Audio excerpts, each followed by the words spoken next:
ने फाइन दाखल न कले फसबे खिलापकारी एणिकी नोटिस पाइबार 15 दिन मध्य अर्थराशि दाखल न कले रद्द हेब पंजीकरण।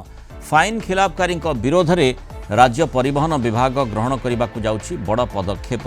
5 थरु अधिक चालाण थिबा जानवाहन गुड़िक विरोध में कड़ा कार्यानुष्ठान करिब परिवहन विभाग। नोटिस पाइबार 15 दिन भितर चालाण अर्थराशि दाखल न कले पंजीकरण रद्द करदेब परिवहन विभाग। वर्तमान सुधा राज्य में 10,000 अधिक जानवाहन चिन्हट हो सारी।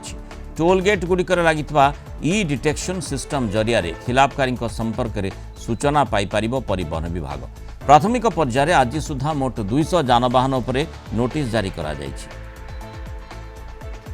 आम देखिलु जे बहुत गुरे गाड़ी जोटा कि टोल गेट देख जाइछन्ती एवं तांकर 5 रु अधिक माने इवनिंग गोटे गोटे गाड़ी एगेन्स्ट 170 180टा मध्य चालान पेंडिंग अछि माने 180 थर से माने जाउछन्ती एवं यारी भितरे सपोज 6 मास हैला कि वर्षे हैला ता मात्र से गाड़ी रो फिटनेस करू नाहंती बा परमिट करू नाहंती ता माने हेटा डेंजरस पोजीशन में मध्य चालिला। तेणु आम नोटिस कला पर मध्य से माने कोनोसी माने खातिर नै आम नोटिस खातिर नै बा रेस्पॉन्स करू नाहंती। तेणु से बेसिस रे हमर 53 ऑफ एमवी एक्ट एवं 55 ऑफ एमवी एक्ट रे आम जदि कोनोसी गाड़ी कोनोसी डिफेक्ट थिबा और से डिफेक्ट अनुसार रास्ता रे गाड़ी चलोची ताले एटा पब्लिक पई गोटे बहुत डेंजर अछि। तेणु जे कोनोसी मुहूर्त मध्ये गाड़ी रो एक्सीडेंट हेबार पॉसिबिलिटी अछि।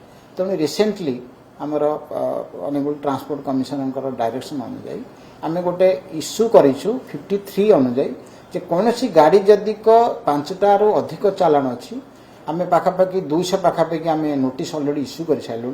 तेणु से जदि से 15 दिन भितर चालान क्लोज न करती एवं ता संगे संगे जो डिफेक्ट अच्छे परमिट ना बा फिटनेस ना सेगुरा से न करती ताले से गाड़ी रेजिस्ट्रेशन को आम आगे सस्पेंड करूँ एवं रेजिस्ट्रेशन सस्पेंड कलापर जदि सी पुणी टर्न अप न करती से रेजिस्ट्रेशन टाक सबुदिन आम कैंसल करदेबू। तेनाली सबुदिन से गाड़ी रेजिस्ट्रेशन को आम कैंसल करूँ।